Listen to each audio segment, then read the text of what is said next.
Up next, it's the most wonderful time of the year, so how about something to get us into the holiday spirit? The science of Christmas trees. That's right, we're picking up where we left off a couple of years ago at this time. We spoke to a Christmas tree researcher in Canada named Raj Ladha, and we learned something startling. This was amazing when we learned it.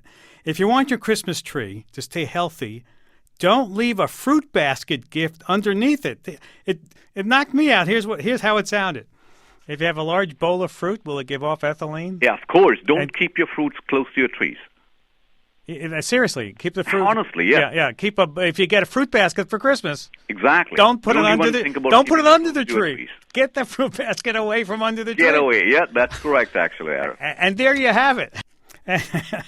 Did you know that? I didn't know that. And so we thought we would tell you some more interesting stuff about Christmas trees. This is not to say that you should, opt for an artificial tree if you have a fruit basket. So if you are going with a real tree, what advice can we offer you this year? How about knowing which tree you should get?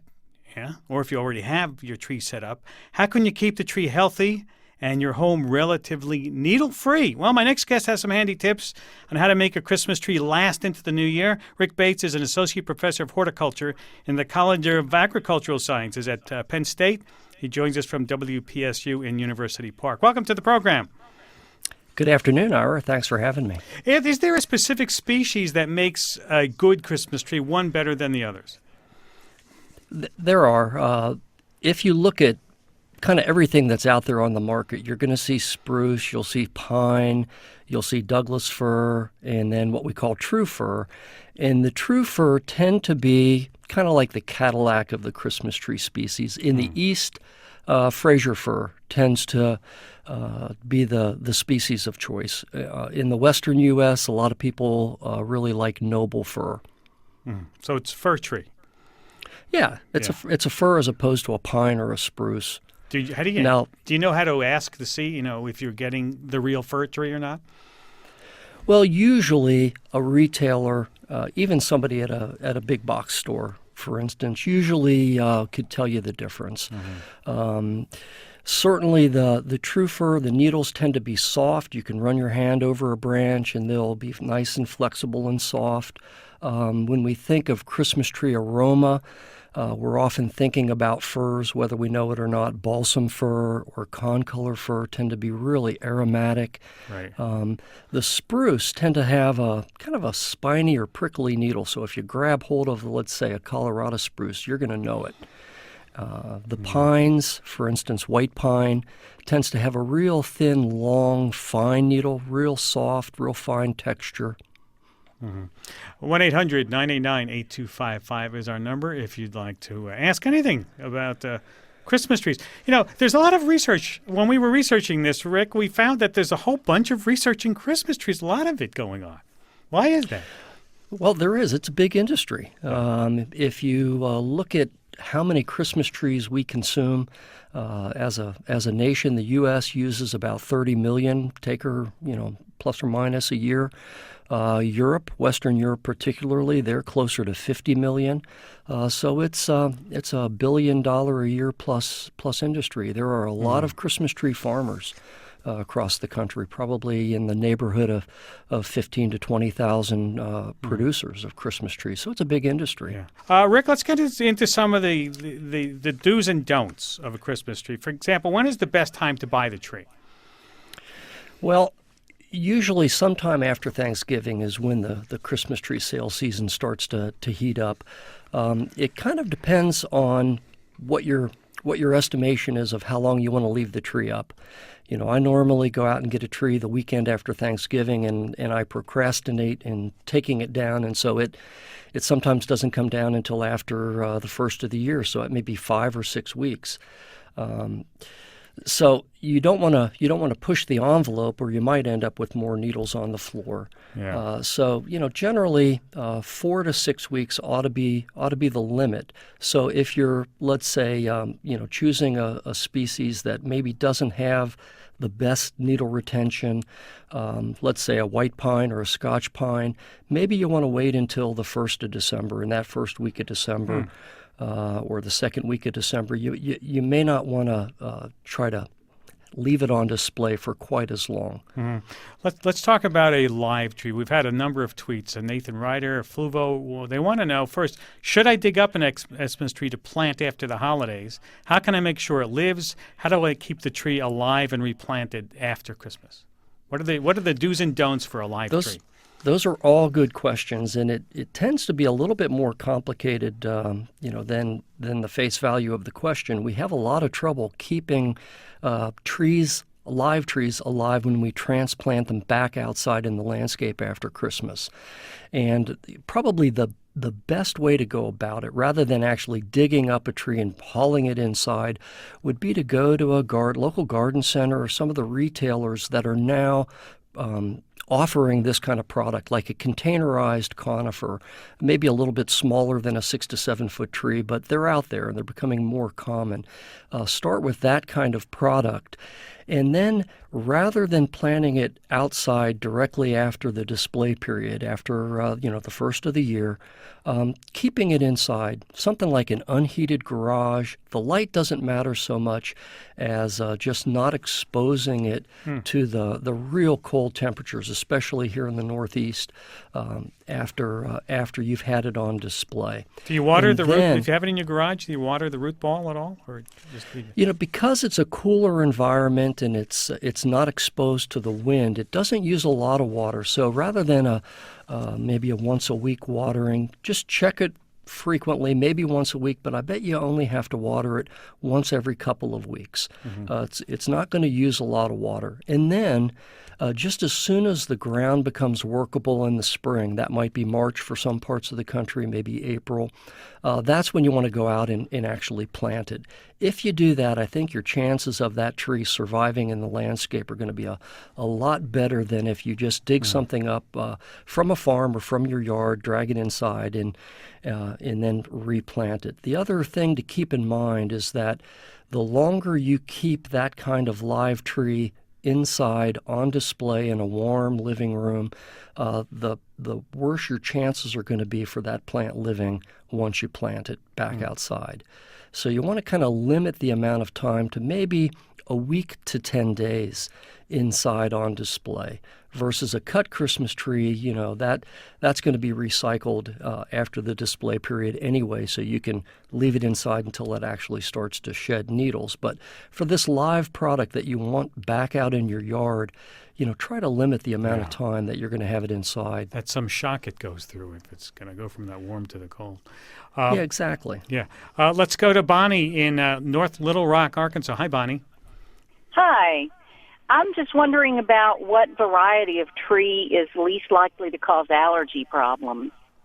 I've had some trouble over the past 3 years with when the tree comes in the house, and I'm thinking about an artificial tree. It'd be the first one I've ever had. So I love a live tree.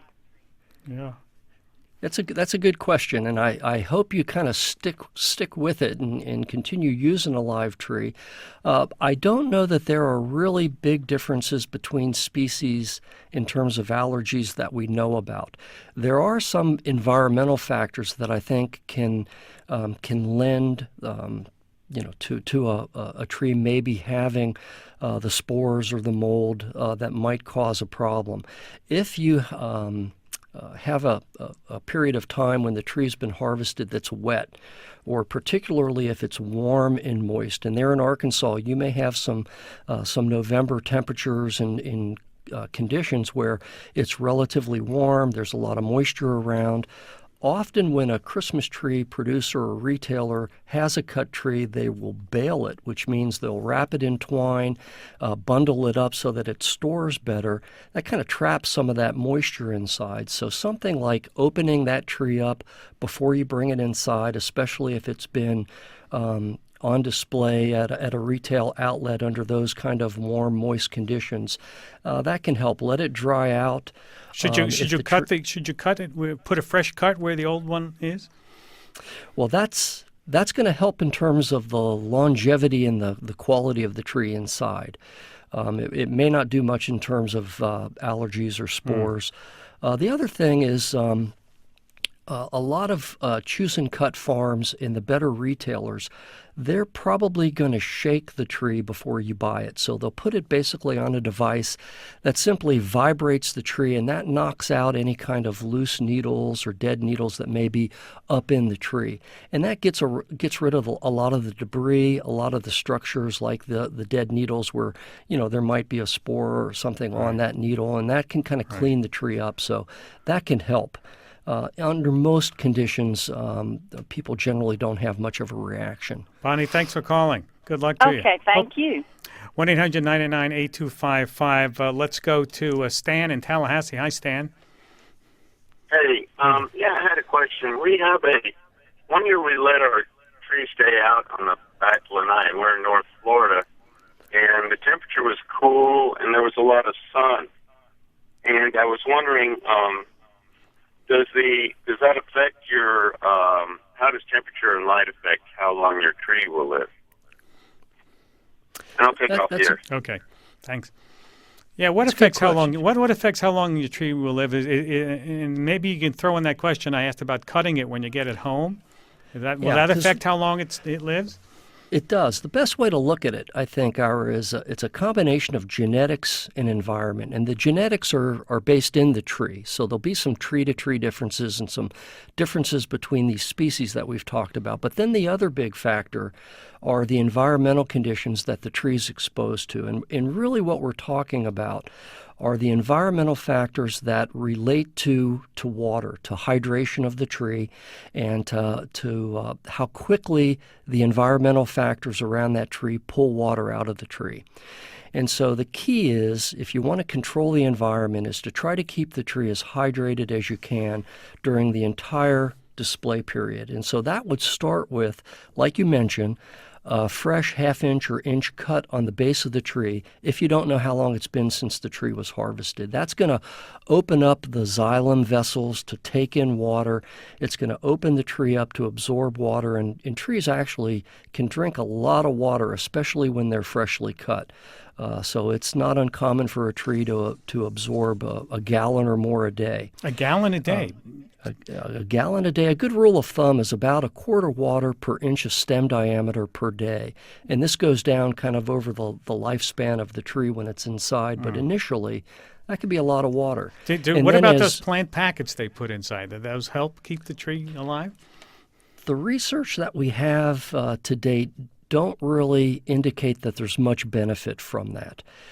You'd be better off concentrating your efforts on things like making sure you've got a proper reservoir of water, something that holds at least a gallon, keeping fresh water in there. Like your caller's question suggests, maybe keeping it out of the sun, out of drafts, away from heat, heater vent, something like that can tend to dry the tree out. So what you're really trying to do are modify or reduce all those factors that would suck moisture out of the tree. And that's going to probably do more than anything else to extend the life of the tree on display. One question for you about, we're looking forward at what's the best way to dispose of your tree once the holiday is over? Well, when the holidays are over, and I don't know if you're like me, I tend to push the envelope, and I don't really take the tree outside until I kind of start to see needles dropping, and it clearly is on its way out. Most municipalities now have a good recycling program where they will turn that Christmas tree into mulch just like they would branches or leaves in the autumn. So they'll take the tree and they'll put it into that composting waste stream and turn it into something useful that the municipality then often either gives away or sells in the form of mulch. So it's a great way to recycle. And actually, if you get on the website, realchristmastrees.org, you often can actually find a recycling program in your municipality. I heard that you have a novel or have come up with a novel method of disposal of a Christmas tree that we wouldn't have thought of or expected in a lake. Is that correct? Yeah. If you're out in the country or around a reservoir or a farm pond or farm lake, some people will take the Christmas tree and actually toss it into the lake, and it actually provides some habitat for small fish. Will they allow you to do that? Well, you probably want to ask first. I a number of years ago lived next to a farm, and that had a couple of farm ponds, and the farmer was happy to have the Christmas trees in the lake because there was a pretty healthy bass population and bluegill population, and so it's a good practice. Not everybody can do that if you're in an urban area, but certainly that or recycling the tree is a real good solution. It really is it's a renewable resource, and so we grow the trees, and turning them into mulch after the season is a good way to dispose of them. And what about the temperature of the water? You say we need a gallon jug to put it in, to keep it filled with a gallon. Does it help to make it hotter water than than average temperature? It really doesn't matter. Cold water is fine. What does matter is the fresh cut on the base of the tree. If it's been a day or so since that tree's been harvested, putting the fresh cut opens up those pores that are going to draw in the water. And if the water's cold or hot, it doesn't matter so much as having a fresh cut and no sap covering that base of the trunk. So that's the most important thing then. Enough water, give it a fresh cut, and have a Merry Christmas. Yeah, and enjoying the tree, and those things like keeping it maybe out of the sunlight, out of drafts, away from heater vents, but then checking the reservoir routinely, because I find that commonly people are surprised just with how much water the tree uses, especially in that first week. So keeping an eye on that Christmas tree stand reservoir. And keep the fruit baskets away from it. Thank you very much, Rick. Okay, thank you. Happy holiday to you. Rick Bates, Associate Professor of Horticulture at Penn State University.